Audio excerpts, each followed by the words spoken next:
Her Golden Age origin story is my favorite because of how strongly it depicts the faith she has in mankind. On Paradise Island, Diana is shown the horrors of humanity during World War II, which may well be the darkest period the species has ever faced, with human beings committing some of the most evil acts in history.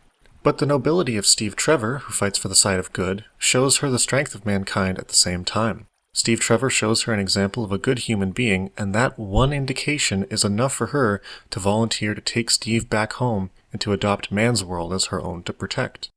Notice the naming of Diana's island, Paradise Island, because it's a place devoid of any strife or hardship. Wonder Woman acts as an angel sitting in heaven who looks at humanity even in its ugliest, most evil period, notices one spark of goodness in it, and decides that the spark is worth leaving heaven to go and nurture. Diana has such faith in our ability to overcome the moral failings we displayed during the war that she is willing to leave paradise to help us in the process. She has the utmost, truest, deepest faith in us that we can do better. We know that because she sacrificed a perfect life solely because of her belief in us in one of our worst times. I think this is why Diana also displays so much faith in her gods. She's actually one of the more spiritual superheroes in that way. She has this propensity to believe in others, including the Olympians, despite all their prior failings and questionable behavior. One of the brightest aspects of the character which strongly highlights her faith in others to improve is that she brings her enemies to Reform Island or Transformation Island, which is a place for villains to be rehabilitated on Paradise Island. And this is the natural progression of the superhero no-killing rule, because that rule entails an inherent belief that villains can eventually improve themselves if they receive help, and that they deserve the opportunity to try.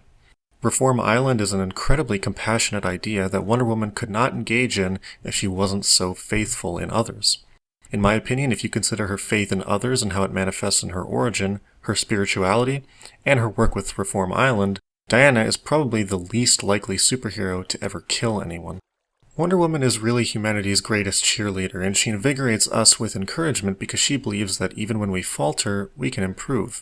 And she also reminds us to emulate her and to have faith in the people around us, even when they stumble. Even when someone has the most negative attitude, the most antiquated beliefs, speaks ugly words, and bears malicious intent, it may be our job to fight back, but not to only fight back. Goodness exists in even the most unlikely places, and, if we're capable, it's our job to push ourselves to find that spark in others and to nurture it.